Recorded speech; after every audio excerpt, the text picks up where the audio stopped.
Semangat pagi. Luar biasa. Pak Eko, apa kabar Pak Eko? Luar biasa. Alhamdulillah, terima kasih Pak Eko sudah datang. Kita bincang-bincang ya.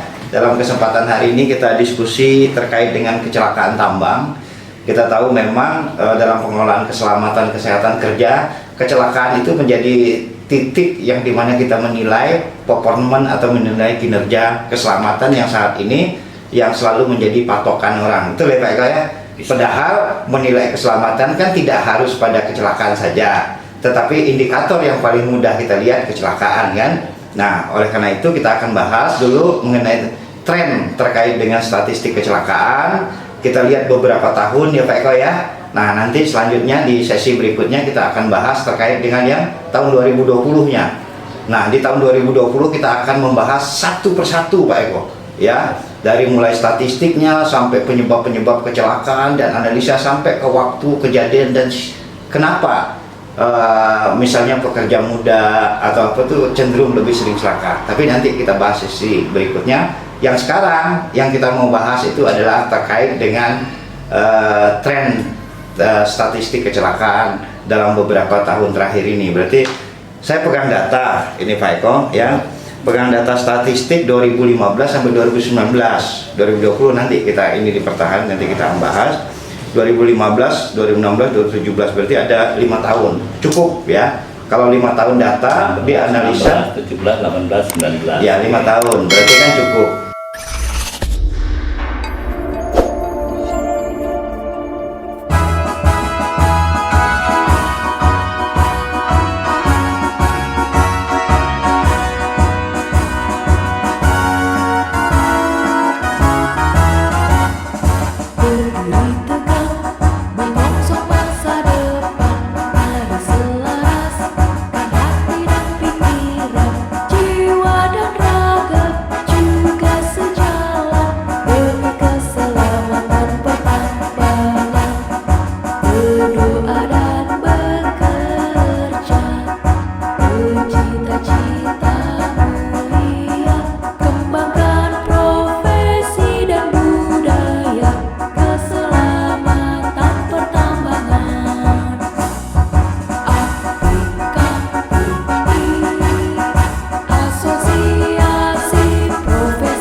Oke, saya bincang-bincang Pak Eko. Siap Pak Eko ya? Siap. Tapi sebelumnya saya minta Pak Eko sedikit memperkenalkan diri, karena saya tahu Pak Eko itu guru saya ya di bidang keselamatan yang sangat luar biasa. Dan buat teman-teman yang menyaksikan video ini, bahwa Pak Eko ini dulu adalah di Direktorat Teknik ya dan Lingkungan, beliau bekas Kasubdit Keselamatan Pertambangan, dan memang ini adalah bagian dari pengawasan beliau yang cukup lama. Dan saya kenal beliau itu sudah jadi Kasubdit ya Pak ya, hampir ya belum ya, Kasubdit ya, belum Kasubdit, masih dikasih ya, masih ngintip-ngintip, masih kasih belum Kasubdit. Tapi sekian lama dalam beberapa periode beliau itu adalah Kasubdit Keselamatan. Jadi momen yang tepat sekali ya, karena di pemerintah juga pergantian Kasubdit Keselamatan itu kan rotasi tinggi, dan Pak Eko termasuk paling lama, dan saya pikir yang paling sangat paham tentang statistik dan perkembangan kecelakaan. Nah, kesempatan ini kita berbagi ya, mudah-mudahan memberi manfaat buat kita semua. Tapi sebelumnya saya sampaikan lagi, Pak Eko perkenalkan diri dulu lah ya, sekilas. Silakan Pak ya. Versi Bapak lah, mau perkenal apa gitu kan. Kalau anak istri sih nggak usah Pak. Ini bukan untuk Pak Al kan perkenalan pemilihannya. Iya, siapa para penonton coba lihat ke depan Pak Eko, yang orang-orang yang melihat YouTube channel ini mungkin dia tahu. Baik, sahabat bisnis apa ini? Ya, bisnis manajemen lah. Manajemen ya. Perkenalkan, saya Eko Gunarto, Purna Bakti, Direktorat Teknik dan Lingkungan Minerba yang selama 38 tahun lah, mungkin lebih dikit. Berapa 38 tahun? 38. Ya, lama sekali. Teman-teman ada yang belum lahir, jangan-jangan 38 tahun. Mengakar dan nggak tahu tumbuhnya ke arah mana. Dan sekitar mungkin 28 tahun berkecimpung di dunia keselamatan. 28 tahun, jadi dari tahun berapa tuh? Tahun 86 ya. 86 saya Pak Eko, Ya. 86 tuh lulus SD. Ya. Saya udah tua sekarang Pak, baru waktu itu Ya. baru lulus SD. Tapi kan kata anak-anak milenial itu lama itu tidak menjadi jaminan, Pak. Pengalaman atau pengalamaan gitu ya? Iya, itu tadi kan. Kalau Pak gitu. Eko insya Allah pengalaman bukan. Ya pengalaman. mudah-mudahan ya apa yang saya lewati menjadi bagian yang berguna di masa-masa usia senja ini. Jadi pengabdiannya 38 tahun, di safety-nya 28 tahun. Iya, sekitar itu. Oke, karena sudah sangat pengalaman sekali Pak Eko, jadi tepat kalau saya ajak diskusi Pak Eko tentang ini, dan beliau adalah salah satu pelaku sejarah dan pembina, tentu tahu hal-hal yang sangat mendalam dari persoalan-persoalan. Pak Eko, saya akan mulai kita masuk ini, saya punya data statistik ini. Ini data statistik saya dapat dari Direktorat Teknik khususnya Jadi SD. sebenarnya mulai 2015 ya. SDKP ya, kita data statistik 2015 sampai 2019. Ini yang kita mau bahas dulu nih. Dari 2015 pertengahan tuh aku udah tinggalin itu. masih kebagian berarti. Jadi jangan tanya Separuh yang kebagian. sekarang gitu. Saya nggak tanya mungkin kepada Pak Eko data statistik ini, tetapi kenapa trennya seperti ini, ya Pak ya? Ya. Jadi kalau tapi Bapak termasuk pelaku sejarah separuh 2015 berarti ada di sini. Dan ke depan Bapak melakukan analisa, tentu dari pengalaman yang sekian lama menganalisa lebih dalam tentunya. Ini Pak, saya mau sampaikan sekilas tentang data statistik yang ada. Di tahun 2015, cedera ringan itu ada 52, beratnya 78, matinya 21. 2016 ringannya 59, beratnya 71 ya, kemudian matinya 16. Kemudian 2017 ada 62 ringan, 94 berat, 11 mati. 2018 47 ringan, 52 berat, 17 mati. 2019 49 ringan, 105 Pak beratnya, kemudian 24 mati. Kalau kita lihat tren statistik kecelakaan ini, data kecelakaan tambang ini Pak Eko, saya ngelihat kok ini apa ya, fluktuatif angka ini tidak menunjukkan fenomena yang baik ya Pak ya. Nyalain teori gitu ya. Bukan, ini belum ngomong teori Pak Eko, ini ngomong fakta bahwa kenapa statistik kecelakaan ketambang kita ini cenderungnya bukan menurun Pak. Kalau kita lihat satu-satu dari segi, ya ada fluktuatif lah, sekali naik sekali turun, tapi beratnya naik terus Pak. Mati juga sama, 2015 25, 2019 24, selisih 1, di tengahnya turun naik lagi. Kalau melakukan pengelolaan baik, nggak tahu ini versi saya, tentunya harusnya menurun dong Pak.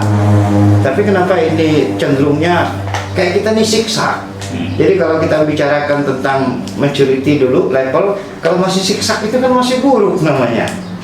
Nah, menurut pandangan Pak Eko ini ya, kenapa sebelum kita membahas kenapa berat dan lain-lain dulu ya, kita lihat siksanya ini kenapa kira-kira Pak? Menurut analisa Bapak dan pengalaman. Mungkin tergantung rezeki sama isi kantong juga jangan Pak Ami. Apa hubungannya? Ya pas duitnya banyak gitu kan, ngurusinya bagus. Pas duitnya sedikit, ngurusinya kurang bagus. Banyak yang kurang kontrol sehingga terjadilah angka-angka itu. Jadi apa hubungannya? Di mana duit bagus nggak bagus nih Pak Eko? Ya itu yang perlu dilihat lebih dalam. Tapi kan sebetulnya angka aja nggak cukup. Angka aja nggak cukup, kan itu baru jumlah. Nah ini kan indikator Pak. Kalau mau nggak cukup mau dinilai dari mana lagi? Indikator. Kalau di mobil itu kan, ya kita lihat itu kan indikator kecepatannya kan. Walaupun efek lain banyak, supir kurang konsentrasi segala macam, tapi kan speed tetap dilihat dari indikator. Nah ini juga kan dari indikator kita lihatnya Pak. Dari angka, dari jumlah ya. Iya dari jumlah, indikator kan. Tapi Pak Al kan tidak melihat sisi yang lain. Ya. Nah inilah yang mau saya tahu dari Pak Eko. Kira-kira apa Kan kita sisi-sisi mungkin yang tahu, mungkin aktivitas naik, Oke. produksi naik, terus jumlah karyawan naik. Nah ini tentunya mempengaruhi kan gitu loh.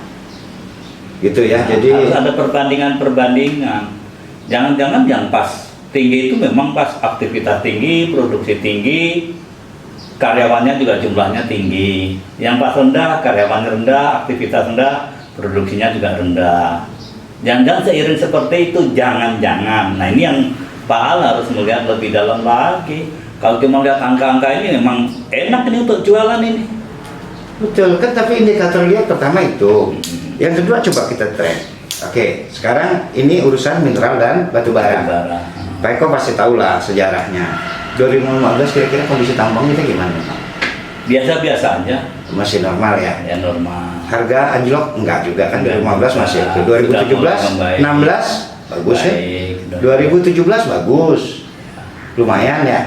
2018 masih bagus. 2019 udah turun lagi. Udah turun lagi. Tapi kecelakaan kenapa banyak? Ya. Kalau dari sisi Ya.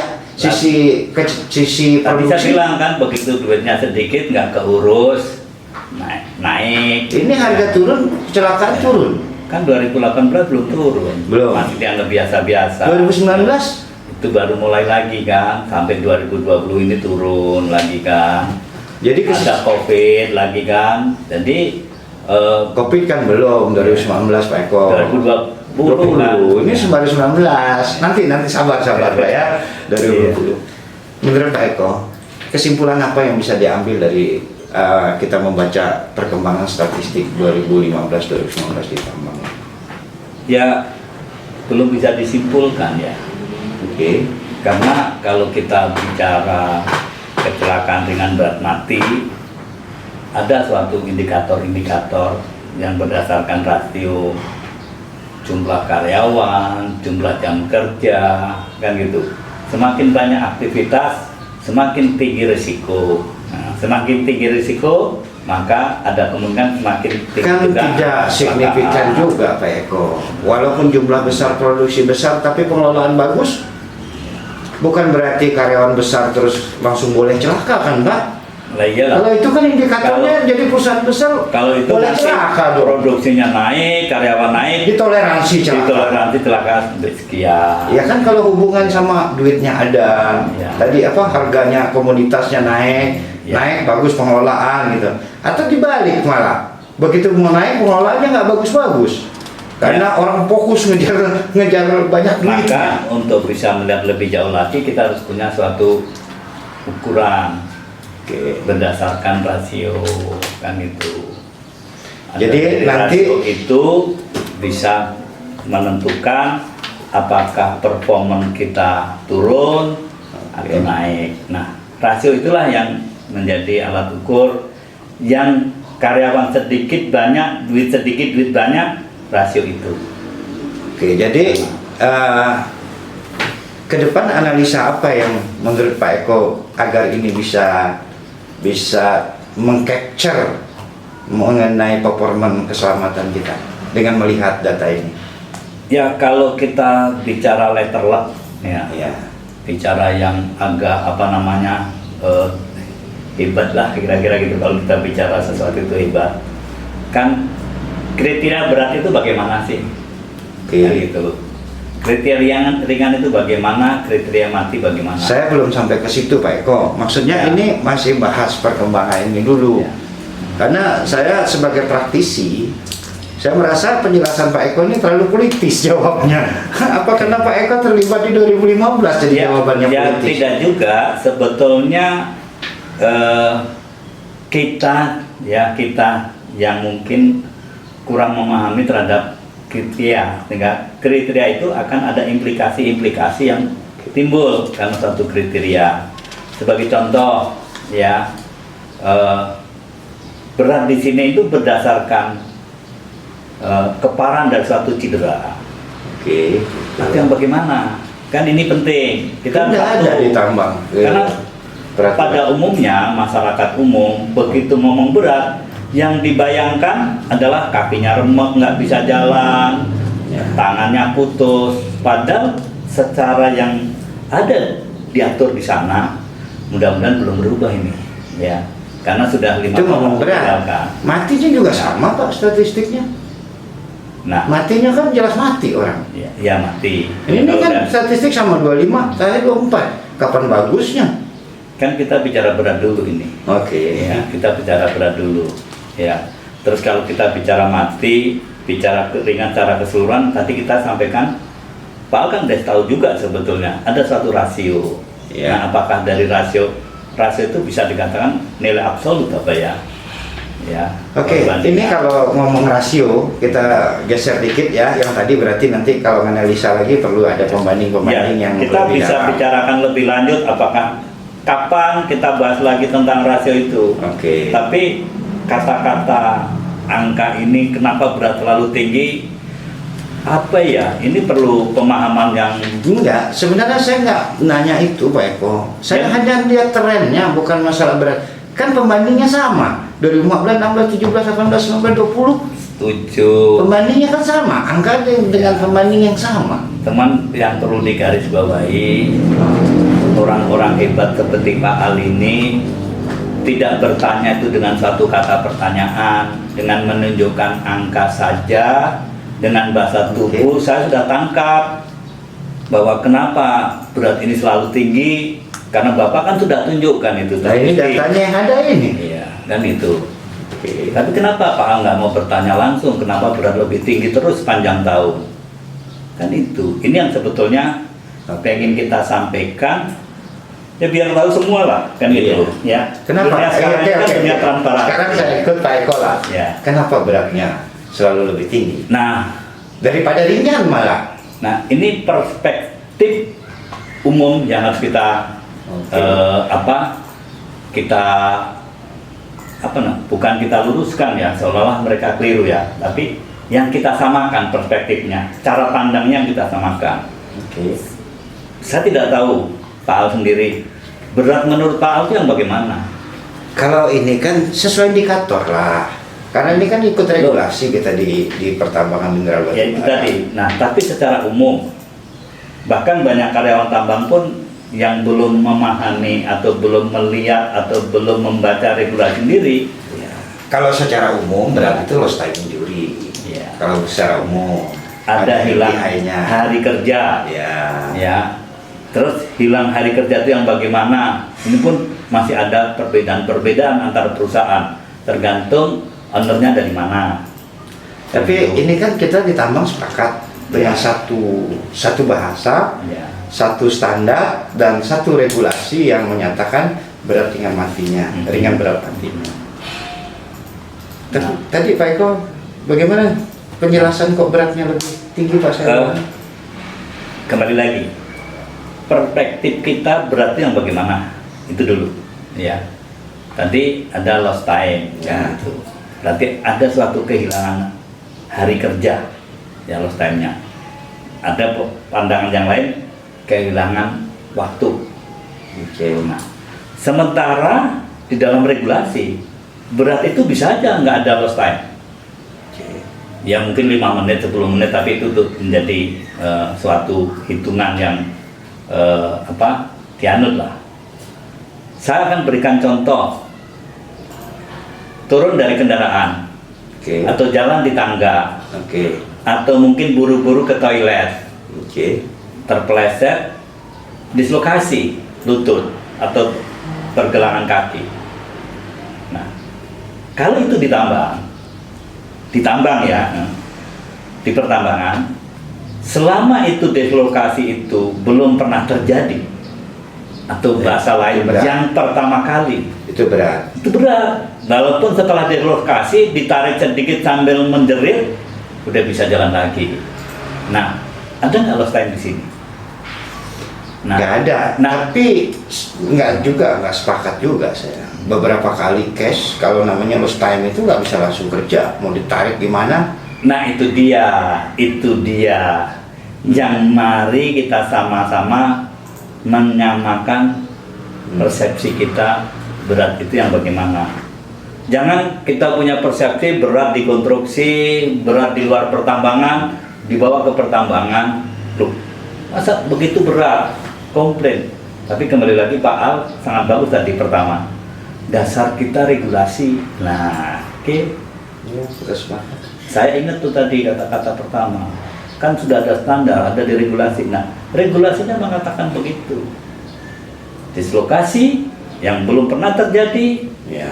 atau katakan yang pertama kali, maka itu kategorinya berat. Seperti pengalaman-pengalaman di mana-mana dislokasi kadang bisa ditarik, tekan lagi, sudah normal dan bisa kerja lagi. Paling hanya perlu waktu berapa jam atau setengah jam. Ya, bisa Apakah kerja. dengan alasan itu membuat ini jadi banyak daripada ringan? Bisa Secara kerja. piramid itu kan jelas, piramidnya kan. Ya. Yang bawah itu adalah satu kejadian-kejadian yang tidak ada loss atau yang setelah itu ringan. Ringan berat.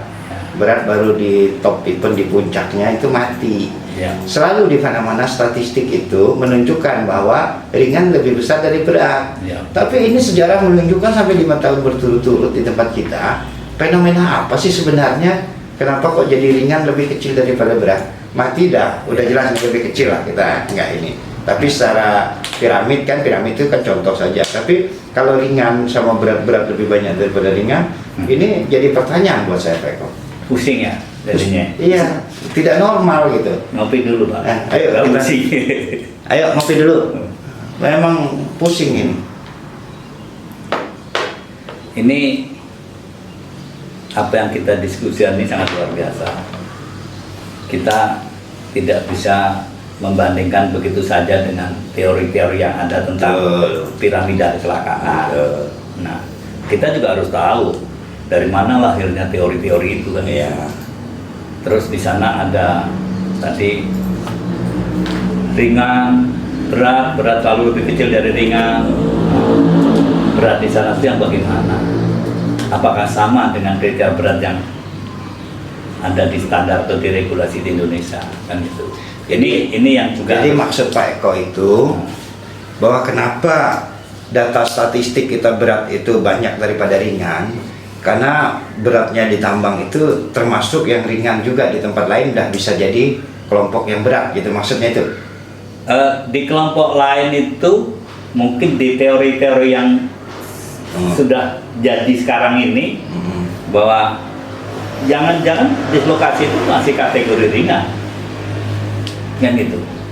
Ini kita belum sampai rasio ya Pak ya. Ya, kita masih bicara angka gelondongan, ya angka gelondongan. Bisa aja seperti itu.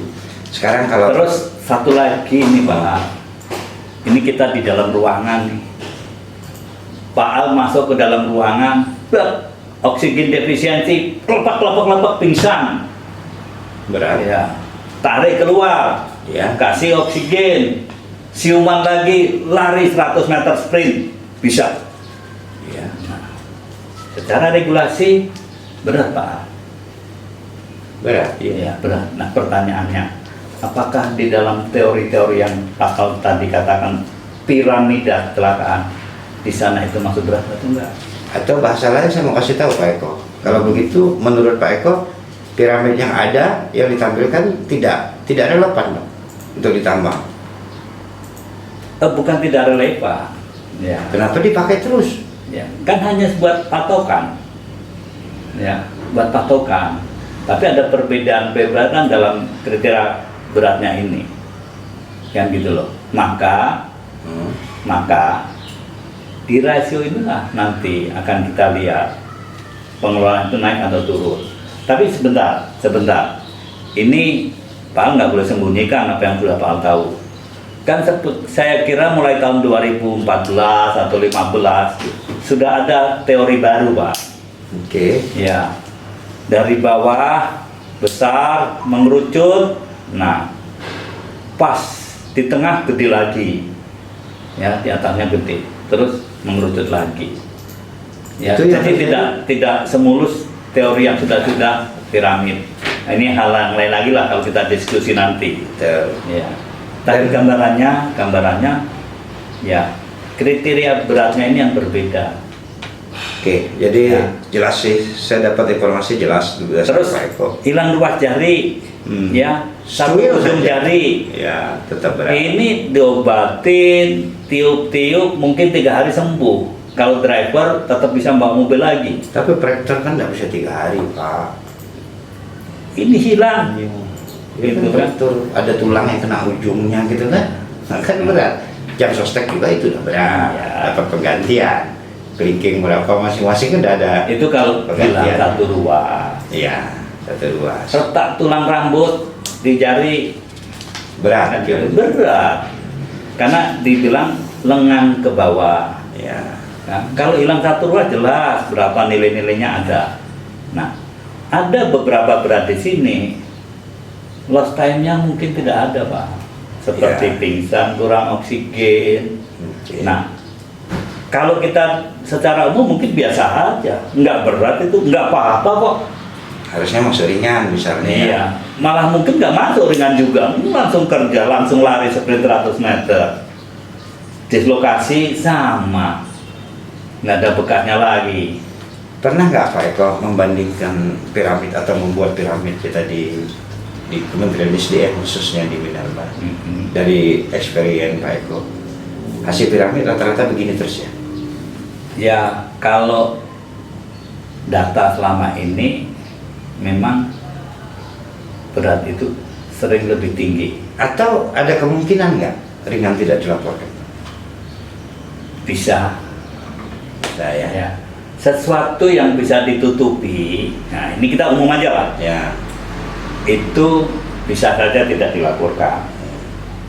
Ya, berat pun dislokasi, Kalau nggak ketahuan. pingsan kurang oksigen, ya bukan hanya nggak ketahuan, tergantung orang-orang di sana, Apa tingkat awareness dan komitmen dari komitmennya terhadap- manajemennya juga ya, dari orang sama manajemennya. apalagi kalau di perusahaan itu kan, kalau ada kejadian penalti, ya Iya, orang iya. akan berpikir Urusan 3-4 kali kan gitu loh. Iya. Karena penalti hubungannya kantong. Ya. duit. Siapapun nggak mau kantongnya berkurang, pengennya bertambah terus. Walaupun nggak mau berkurang kan. Jadi sebenarnya kalau data statistik ini kan data yang dilaporkan Pak Eko ya. Iya. Berdasarkan data yang dilaporkan oleh masing-masing perusahaan. Inilah hasil aktual yang dilaporkan. Kita tidak tahu apakah data-data terkait dengan yang insiden-insiden atau kecelakaan-kecelakaan ringan itu apakah karena tidak dilaporkan atau apa, karena itu kan tidak dilaporkan, tidak langsung dilaporkan kan. Kalau dulu aturannya kan harus yang berat mati saja atau dan kejadian bahaya yang langsung dilaporkan. Tapi Ya. yang ringan-ringan ini kan setahun. 1 baru bulan dilapor. berikutnya tidak lewat tanggal 10. 1 tahun apa 1 bulan? 1 bulan berikutnya. Oh, di dalam pelaporan itu ya, laporan bulanan itu ya, dimasukkan di dalam laporan bulannya.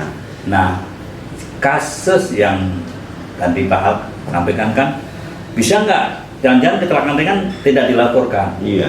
Banyak kasus, ya, ketahuan setelah itu jadi masalah. Nah, Contoh, ya, kepelintingan batu di mata, bisa nggak saya simpulkan Pak?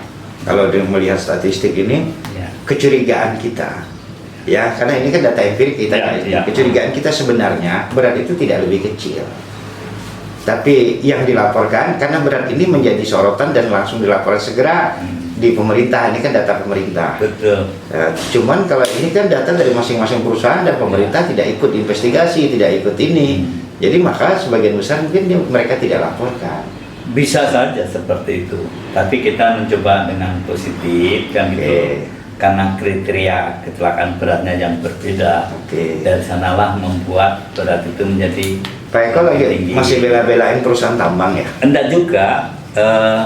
Ini menarik sebetulnya kalau diskusi ini kita Kan bela, Ya. berarti kan saya anggap bela. Loh, kalau bela kan seolah-olah tidak ada kecelakaan ringan yang nggak dilaporkan kan? Ya. Cukup banyak. Ya, kita nggak bisa sebut satu-satu, tapi mengalami sendiri beberapa kasus ya ketahuan pada waktu dilakukan inspeksi, ketahuan ternyata menjadi kasus, umpamanya kan gitu. Sekarang ringan aja nggak usah laporin, ternyata besok inspeksi dan harus Baru ke dokter. ketemu. Ya, Berarti banyak ada yang tidak ke dokter, Ah. ya banyak yang tidak ke dokter ya bisa aja hari berikutnya nggak masuk karena masuk angin atau apalah, pinggang sakit. Ya, betul. Nah, padahal itu udah masuk low back pain kan gitu.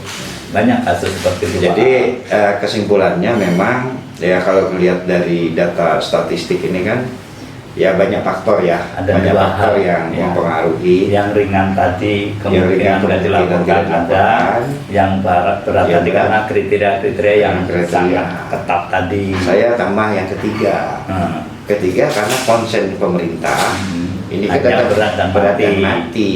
Iya, Maka itu yang datanya masuk. ada suatu konsekuensi kalau tidak melaporkan berat dan mati. Satu, KTT-nya bisa dilorot. Ya. Bahkan kalau KTT dilorot berarti struktur ke bawahnya yang kaitannya dengan kasus itu bisa dilorot Oh, semua.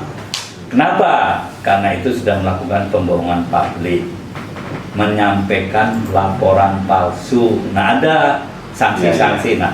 Nah, sehingga mereka menjaga image dan menjaga keselamatan jabatan atau apalah, ya berat berusaha lapor. Oke Pak Eko, cukup ya terkait dengan yang ini data kecelakaan. Tapi saya mau nanya yang lebih dalam lagi. Tapi sebelum saya tanya lebih dalam, kita ngopi dulu. Kita lanjutkan Pak Eko. Siap. Jangan terbawa emosi Pak Eko. Sedang minum kopi, sejuk Ya, hati, kadang-kadang kadang-kadang terus suka lupa bahwa bukan siapa-siapa lagi, tapi dengan pertanyaan yang bertubi-tubi dari Pak Al ini sepertinya kok seperti masih duduk di posisi itu. Justru sebaliknya, karena Pak Eko bukan orang dari birokrat lagi, Ya. tapi pengalaman 28 tahun urus sepsi, ibaratnya itu apa ya, borok yang ditutup 7 lapis kain itu ketahuan isinya tuh apa gitu ha? Ya. Itu yang kita butuhkan dan pasti dapat mengungkapkan secara fakta kan Pak. Bapak tidak, ini gambarnya di sini begini tuh udah tahu, ibaratnya titik-titik udah tahu. Sampai ada tato kecil aja ibaratnya di tubuh tuh udah tahu. Nah, itu yang kita cari, bukan karena hanya positioningnya, tetapi justru karena experience-nya yang dapat kita justru berbagi kepada semua teman-teman yang ada di lapangan. Nah, ini satu lagi Pak Eko. Oke. Hal yang menarik yang patut kita kaji. Kan kalau menilai statistik kecelakaan ada 2 indikator besar yang selalu kita lihat, yaitu terkait dengan FR dan SR. Kita bahas satu dulu ya. Iya. FR dulu ya, frekuensi rate. Kalau di tambang itu frekuensi rate definisinya apa sih Pak Eko? Ya, namanya frekuensi ya, berapa sering kejadian itu kan. Oke. Ya, semakin sering Berarti kejadiannya atau korbannya nih? Korban ya? ya Jumlah korban kejadian dan jumlah korban itu yang menjadi indikatornya. Jadi kalau dulu di peraturan itu kan jumlah korban Ya. dikali dengan 1 juta konstantanya kita dibagi dengan 1 juta 1 juta 1 juta jam kerja kali 1 juta kali 1 juta kerja dibagi dengan jumlah jam kerja kumulatif akumulatif. periode tertentu. Jadi korban dibagi jumlah jam kerja Ya. dikali 1 juta. 1 juta. Nah, itu baru betul ya. Kalau lihat data kekerapan atau frekuensi rate nasional masih 2015-2019 dulu Pak. Jangan beranjak ke 2020. Kalau di 2020 kita akan bahas lebih detail lagi. Pak, 2015 itu 0,22, 2016 0,3 turun, 2017 turun 0,2, 0,14, 2019 naik lagi 0,22 Pak. Ya. Pengelolaan safety di kita berarti tidak menunjukkan indikator membaik atau memburuk, enggak. Jadi siksa. Ya. Kalau dalam model analisa terhadap penyebab kecelakaan yang kita lihat, kalau masih siksa berarti kan budaya keselamatan juga belum sampai Pak. Bisa. Atau Bisa karena juga. apa kira-kira ini? Kalau Pak Eko tadi punya reason di awal ya, karena pengelolaan lah, karena jumlah tambang, jumlah karyawan, ini nggak signifikan kalau lihat. Ada naik turun. Setiap tahun itu selalu ada kombinasi fluktuatif yang tidak signifikan, makin turun kah gitu, atau buruk sekali lah makin naik lah gitu. Ini kan enggak. Sebabnya apa kira-kira? Apa tergantung dari kebijakan pemerintah maaf Pak Eko ya, kebijakan pemerintah yang kurang ketat mengawasi sehingga pengelolaannya jadi turun. Bisa. Apa karena memang apa ya? Tadi kondisi bisnis, lingkungan, cuaca dan segala macam kan manusianya masih sama. Bisa Kita anggap juga. sama. Bisa juga. Menurut Pak Eko yang mana kira-kira yang menyebabkan Semuanya itu? bisa, semuanya bisa. Kan sudah menjadi pemahaman kita lah. Kalau pekerjaan itu kurang pengawasan, kurang kontrolnya, ya kita tahu sendiri kan itu. Beda dengan pekerjaan yang selalu diawasi kan itu. Tadi kan dikatakan apakah pengawasan dari pemerintah kurang? Bisa juga. Ya. Sehingga karena pengawasan kurang ya banyak pelanggaran-pelanggaran yang terjadi. Itu bisa Bisa nggak kayak gini contoh? Tahun 2015 ya, 2016 kan banyak nih keluar beberapa regulasi mulai nih. Ini dari pemerintah dulu ya. ya. Nah, 2015 ada SMKP, 2015 kan baru mulai. 2016 itu kan orang baru mulai sosialisasi dan rame lah. 2017 misalnya mulai nurun. 2016 juga ada terbitnya misalnya Permen 43 tentang apa pengawasan operasional. Jadi orang kenceng menjadi wajib gitu kan para pengawasnya. Sehingga itu karena peraturan itu baru dan itu baru diterapkan. Jadi semuanya dari pemerintahnya kenceng ngawasi, dari perusahaan-perusahaan juga giat sehingga statistiknya bagus turun. Tapi 2019 kan sudah ada titik jenuh. Oh, kita sudah melaksanakan semua, berarti kita udah bebas nih. Ternyata menjadi kendor semua pengawas. Bisa nggak itu? Bisa, saya setuju dengan pendapat Pak Al seperti itu. Dan memang ya kenyataannya kan sering seperti itu. Berarti ada satu menarik Pak Eko. Berarti kalau mau mengelola safety makin kencang, ya kan? Jadi perhatian tuh harus makin tinggi kan? Harus ada momen terus ya. Kalau waktu itu momen misalnya SMKP dan adanya kewajiban kompeten, ya kan? Dua ini kan beriringan nih. Wajib kompeten turun. Ya, begitu hanya ngerevisi nih naik gitu kan. Karena sudah, atau bukan karena salah pemerintah juga.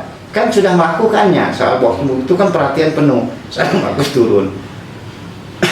Nah, artinya setiap tahun harusnya ada program baru yang mengenforcement atau yang membuat orang menjadi semangat gitu, seolah-olah menerapkan safety itu baru terus gitu. Apa perlu begitu Pak? Ya, artinya kan ada satu regulasi, ada perubahan. Ya. Terus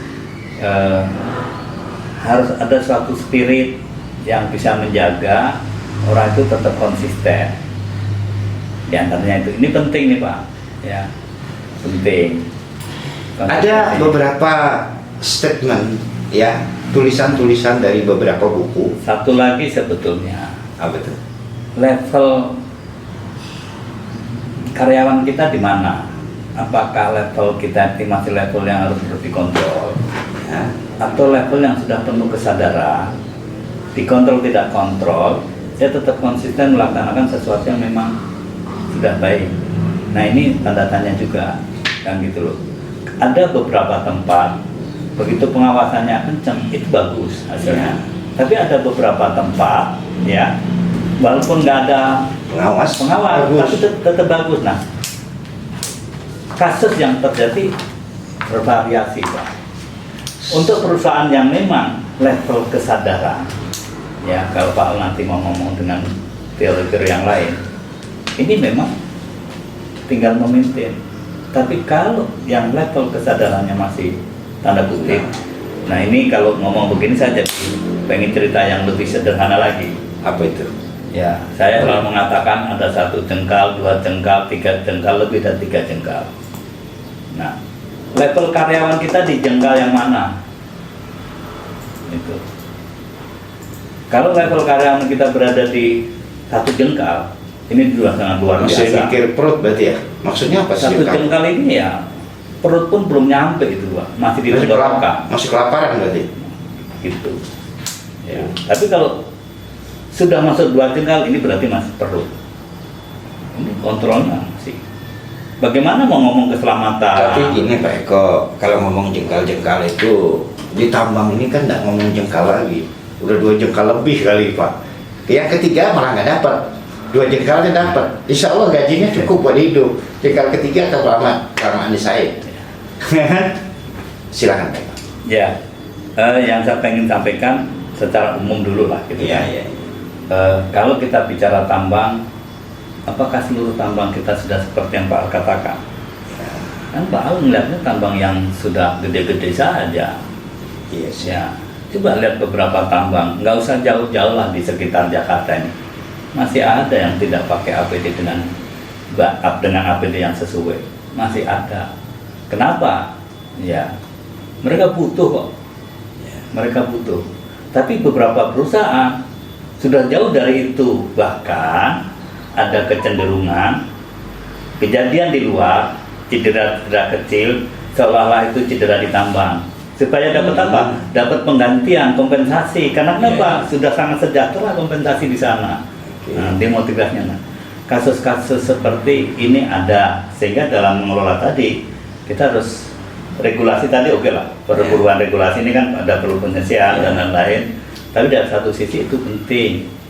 Makanya disposisi mana karyawan kita ini? Maka kalau kita ngomong yang agak keren lagi, pernah kita dengar profiling karyawan apa ya? Profil karyawan, profilnya karyawan. Ya kan gitu. Kalau profil karyawan kita ternyata masih sebagian besar yang 2 jengkal, ya di 3 jengkal, ya itu biasanya orang tidak mau suatu perubahan-perubahan yang ini, ya nyaman itu, ya udah begitu aja. Itu pandangan saya kaitannya tadi prevensi tadi kan. Ya, ini kita ada frekuensi dengan severity sama aja lah. Jadi hasilnya juga sama ini. Enggak beda. Oh, gitu. Sama, ya. Maksudnya trennya sama ini. Pak. Kalau tadi frekuensi udah ya, maaf Pak Eko, frekuensi udah. Nah, trennya keparahan sama ini. Sama atau turun. Sama dari atas turun ke bawah naik lagi. Ya. Ini udah bagus ini. Turun masih naik sedikit saja. Habis itu sekarang melonjak lagi di 2019. Nah, sama persis FR dengan FM ini tuh sama. Ya. Ya kan? Ya, itu kita cropping yang di tempat naik lagi. Apa yang terjadi di sana? Itulah pertanyaan saya, Pak. Apa yang terjadi? Nah, kenapa bisa begini? Ya, harusnya kalau kita ngomong lebih luas lagi, APKPI ini kan anggotanya para praktisi keselamatan pertambangan di seluruh negara, seluruh negeri. Harusnya juga mampu melihat apa yang terjadi di perusahaan-perusahaan itu, yang terjadi PT X, PT Z, apakah sekarang gini, Pak, oke, itu peranan keselamatan penting lah untuk menetralisir. Tapi Pak Eko ini kan sudah experience sekali, Pak. Ya. Maksudnya ini kan kita tidak melihat secara satu perusahaan, ya, atau perusahaan yang bagus dan bagus. Ini kan melihat secara nasional nih, statistik nasional. Nah, menurut Pak Eko, yang membuat fluktuatif ini tinggi itu jangan kalau varian sudahlah, varian dari dulu. Saya mau menyampaikan sebetulnya apa ya? Saya kira Pak Al ikut kontribusi di sini. 2014 terbitlah Permen SMKP. Okay. 2015 secara sporadis ya, sosialisasi training ya dari pemerintah, sosialisasi 10 provinsi, dari APKP juga melakukan sosialisasi ke site-site, ada training SMKP, internal audit mulai akhir 2015, dan implikasinya luar biasa lah itu. Ada ya, hubungan. Saya lihat. Nah, terus berkembang, ada perubahan regulasi bahwa tidak boleh terlalu banyak peraturan-peraturan yang memberatkan perusahaan, sehingga perusahaan sulit untuk investasi, bergerak, maka harus ada deregulasi. Nah, kan itu. Maka dimulai 2017. Terbitlah regulasi itu 2018. Perubahan-perubahan itu. Ya. Tapi belum tuntas. Masih ada regulasi-regulasi lagi turunannya yang harus diselesaikan. Nah,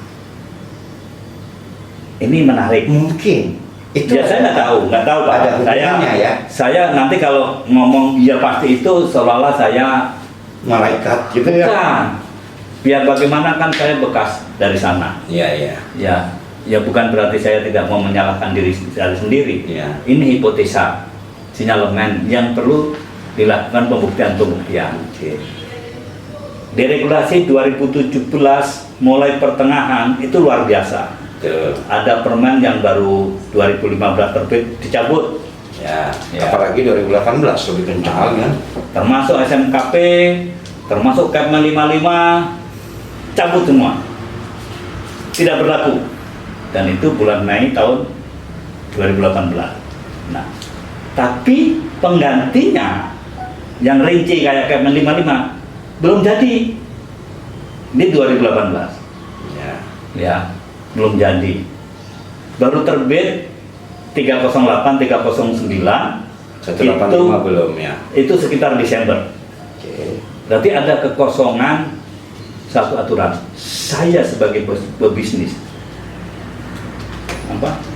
untuk tidak untung aja udah susah, apalagi cari untung kan gitu. Maka ya, dan itu udah common sense ya, udah umum. Sehingga udah nggak ada aturan, udah dicabut. Yang baru belum ada, berarti ini boleh. Jadi kayak kendor jadinya tuh ya. Bisa Jadi terjadi. Nah, bisa menarik. Ini menarik Pak Eko. Berarti kan kalau kita Terus hubungan. Sebentar lagi, satu lagi, SMKP. Ya. Di permen baru 26 tahun 2018. 18, Kepmen 1827. Kan ada perubahan juga, walaupun nggak signifikan lah. Ya. Nah, tetapi detailnya sudah nggak ada. Sehingga orang yang mau implementasi, kalau yang sudah terlanjur mengimplementasikan, udah jalan terus. Tapi yang baru mau, udahlah, tunggu dulu. Nanti terlanjur implementasi, waktu tidak di sesuai.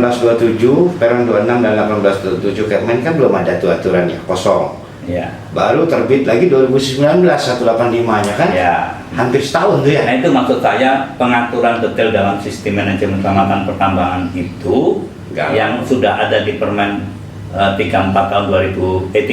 tahun 2014 kan hilang semua lah yang secara detailnya. Nah sehingga orang yang mau implementasi nunggu dulu dong. Ngapain menerapkan sesuatu yang belum jelas? Menerapkan regulasi itu dan itu banyak yang tanya ke saya juga banyak Pak. Ini ya, bagaimana ini kita pandangan saya. Nah, kalau saya kan praktisi di lapangan keliling nih dari perusahaan, banyak yang bertanya, bingung mau menerapkan gimana. Sekarang sudah nggak bingung. Sejak 1827 sudah nggak bingung. Yang bingungnya terkait audit sekarang. Nah, sekarang kita lihat tren mulai naik lagi 2018 itu di mananya? Ya, 2019 lah kencangnya. Ya kan? Ya. Kita akan lihat sebenarnya. Mungkin 2020 ini masih bisa trennya naik, masih bisa. Yang perlu dipahami nih, kalau sekarang keluar regulasi, hasil itu kita tidak bisa lihat dalam 1 tahun. Betul. Ya, karena masa transisi, masa mengimplementasikan regulasi, hasilnya itu paling tidak setelah 1 tahun. Katakanlah gini, 2015 ya kan? Kan 2014 sudah disebut Desember tuh SMKP. Iya. Itu kan mulai kencangnya menerapkan sampai 2018 masih ada implikasi. Sisa implikasi dari ini mulai kegalauan, itu contoh SMKP banyak peraturan lain. Satu lagi 55K. Ya termasuk 55K bukan satu. Jangan sampai nanti seolah-olah karena yang ngomong ikut nyusun SMKP, iya jadi SMKP saja. Sama kegalauan ini kan SMKP 55K dalam perubahan segala macam kan. 18 Permen 26 terbit 2018, tapi kan juknisnya juga belum terbit. Ya masih sama beda berapa hari aja sama Kepmen 1827. Iya. Tapi di Kepmen 1827 juga masih ranting-rantingnya lah, belum sampai dahannya lah gitu. Nah, baru ke juknis kan 185. Nah, implikasinya baru muncul 2019. Mengerikan dong 2020. Iya, ditambah dengan dan sekarang 2020 ini kan berarti terbit udah juknisnya udah lahir 2019 nih. Bisa jadi karena pertengahan tahun bisa jadi 2020 ini tren menjadi negatif karena belum tersosialisasi. Bisa jadi positif karena selama 6 bulan 2019 sudah bisa menekan turun mungkin ya. Iya. kita lihat saja. Ya, 2020 kita akan evaluasi nanti apakah benar bahwa regulasi-regulasi ini ada implikasi terhadap keselamatan pertambangan kita. Ya, kembali lagi ini ke masa agak lama lagi. Sebelum Kepmen 555 terbit, itu banyak perusahaan yang statistiknya bagus. Oke. Ya.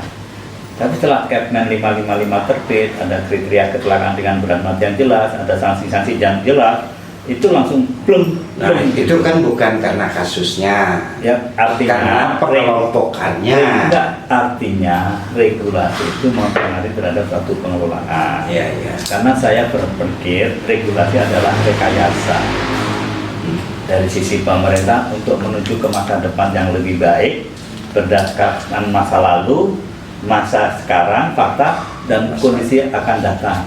Nah, Oke, Pak Eko, terima kasih. Satu lagi apa? Ini kan saya banyak baca literatur tadi, sempat saya mau tanya, saya ingat terus. Kalau pertanyaan belum saya sampaikan, saya ingat. Ya. Saya mau nanya Pak Eko sepakat apa enggak saja, ya. Jadi beberapa penulis buku menyatakan, termasuk dari beberapa lembaga dunia, ya, sampai minum aja Pak Eko. Beberapa lembaga dunia itu menyatakan bahwa di sebuah perusahaan Ya.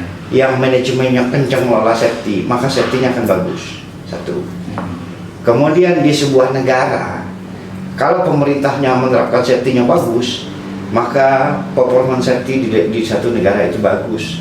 Dengan demikian, maka kesimpulan akhirnya dari kelompok-kelompok organisasi dan segala macam terkait keselamatan ini, ya, menyatakan bahwa kalau safety mau bagus, maka negaranya harus kencang dengan regulasi, dengan aturan, dengan pengawasan terhadap keselamatan, baru safety di perusahaan-perusahaan di dalam negaranya bisa bagus. Sepakat nggak Pak? Kalau kita lihat dari data-data yang ada ya, sepakat atau tidak sepakat, faktanya seperti itu kan. Faktanya memang Faktanya seperti itu. memang yang kencang mulai dari negara, perusahaan makin bagus, perusahaan kencang juga performanya bagus. Sama seperti kondisi di Indonesia. Ya, sebelum ada Kepmen 55, masuk ada Kepmen 55, berkembang lagi, masuklah ada PP 55 yang mengatur secara garis besar, terus masuklah ada SMKP. Ya, saya melihatnya baik karena di sana mencerminkan negara hadir. Cuman yang perlu digarisbawahi, janganlah regulasi itu mengikat kaki, leher, tangan, dan perut. Nggak bisa gerak jadinya. Bisnis nggak jalan. Pertanyaannya, kita nambang batu bara atau nambang keselamatan? Ya, komunitas lah. Nah, jadi kita harus berpikir, tambang ini tambang batu bara, ada bengkel, ya jangan diminta bengkel itu kayak bengkel di luar tambang, tapi ada standar minimal kayak apa bengkel batu bara. Pak Eko, itu akan kita bahas di dalam segmen berikutnya terkait dengan performa keselamatan. Maka safety performance indikator. ini maaf nih, APKP membuat webinar itu sangat menarik. Betul. Ya, tadi kompetensi orang kita singgung kan, walaupun tidak secara implisit. Minggu depan webinarnya peningkatan profesi dan kompetensi pengawas tambang. Kita sepakat kurang pengawasan, kecelakaannya naik. Kan itu. Kurang kompetensi. Jadi saya pikir sangat bagus. Dan siapa yang harus ngomong? Orang-orang yang memberikan kompetensi. Siapa mereka? LSP. Ini yang bagus. Terus ngomong tadi Kebijakan pemerintah, pengawasan keselamatan produksi. Saya katakan kita ini tambang batu bara. Jangan sampai nggak dapat batu bara, tapi orang juga hanya ngurusin tentang keselamatan. Ini nggak bisa. Produktivitas, ini mohon maaf ini agak berkembang karena tadi sudah terlanjur disinggung. Produktivitas ada hubungannya kualitas. Ya, betul. Ada hubungannya kuantitas. Nah, itu orang engineering dapat tuh. Ada hubungannya dengan keselamatan. Ya. Oke. Jadi ada tema-tema webinar 3 lagi kalau nggak salah ya. Peran keselamatan dalam meningkatkan produktivitas. Ini judul yang sangat bagus ya. Mudah-mudahan materi yang disampaikan oleh para pemilik tambang nih kan pengusaha yang kita undang untuk yang diundang untuk bicara oleh Pak Al ini kan pengusaha. Betul, Pak. Saya pikir ini terobosan yang sangat luar biasa dari pengurus APKPI 2020-2024 ya. Karena judul-judul itu sangat relevan hubungannya dengan angka-angka tadi, dengan grafik-grafik atau apa tadi kaitannya R dan SR ke sana. Itu pandangan saya. Oke, cukup ya. Terima kasih Pak Eko masukan. Tapi nanti kita akan bahas lagi juga video terkait dengan safety hubungannya dengan produktivitas, safety productivity ya. Nanti kita akan bahas bertahap. Sekaligus nanti kan juga kita ada webinar-webinar itu. Setelah kita diskusi materi ini, kita akan bahas performa 2020 di pertambangan dan kita akan membahas secara detail satu persatu ya. Dari berdasarkan kita base-nya adalah data-data dari pemerintah dari Kementerian SDM. Untuk hari ini cukup ya Pak Eko ya. Oke. Hari ini sahabat bisnis manajemen dan rekan-rekan yang ada di dalam perusahaan atau profesi keselamatan yang ada dimanapun berada ya, baik keselamatan terkait dengan keselamatan kerja, keselamatan operasi dan lain-lain. Nah, ini bincang-bincang kita hari ini sharing ya terhadap perkembangan safety dan kita menganalisa statistik-statistik yang ada sekarang dalam tren 5 tahun ini yang terjadi. Ya, mudah-mudahan ini memberikan manfaat dan sebagai bahan wacana sebenarnya untuk membuka diskusi-diskusi selanjutnya bahwa kita perlu lebih konsen memperhatikan keselamatan terutama di pertambangan. Pak Eko, terima kasih banyak Pak Eko ya. Makasih. Selalu berbagi untuk kita semua ya. Ya, mudah-mudahan ya masih ada yang bisa dibagi terus. Pak Eko, tolong kasih tahu juga bahwa yang melihat video ini untuk subscribe ya Pak ya. Oke, kawan-kawan semuanya yang sudah melihat video ini untuk subscribe, dengan hormat berkenan untuk subscribe, bunyikan lonceng jangan lupa ya. Bunyikan lonceng. Kemudian di like, share kepada teman-teman lain, berikan komentar ya, positif negatif, share kepada kawan-kawan semua. Maka itu adalah ibadah mengajak kawan-kawan semua untuk bisa lebih selamat. Oke. Semangat pagi. Luar biasa.